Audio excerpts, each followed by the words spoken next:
In this video, you will learn the reason many leaders fail to create successful teams.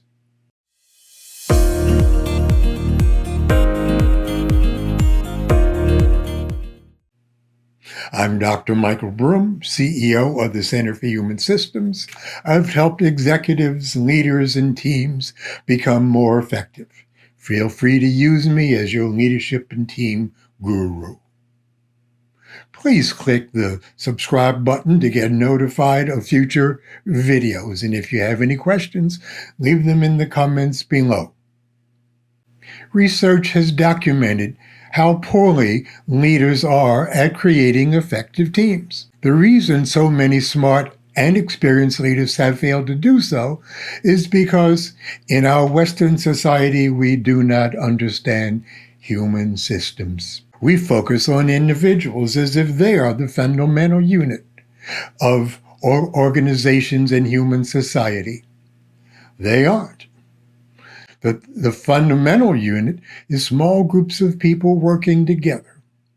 When that occurs, something very interesting happens. Those small groups become a human system that takes on a life of its own, separate from the desires and values of its members. That life can have a positive synergy.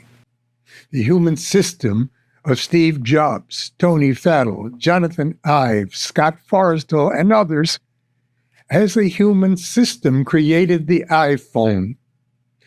Working by themselves, that never could have happened. Then there is the negative synergy that is all too familiar to most of us. Think of those meetings that are such a waste of time.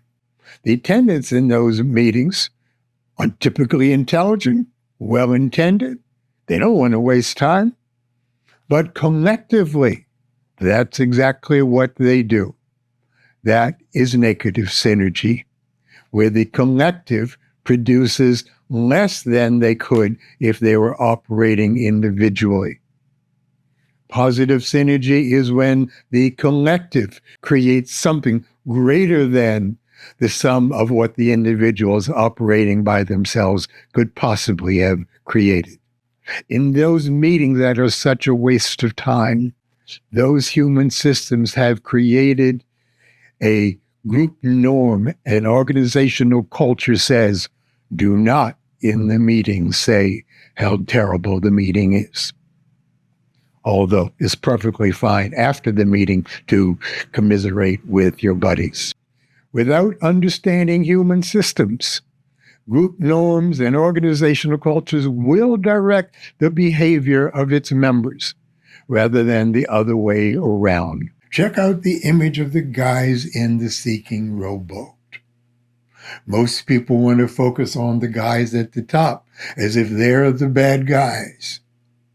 In truth, that rowboat is going to continue to sink until all four can come together and figure out together what they need to do to get that rowboat ashore.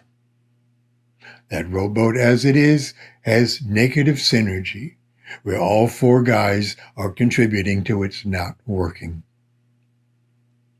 If you want to learn how to create positive synergy out of negative, if you want to learn how to make teams work through understanding human systems, check out our two-part full-length videos that'll help you get a deeper understanding of human systems and how to create positive synergy out of them rather than negative. See you then.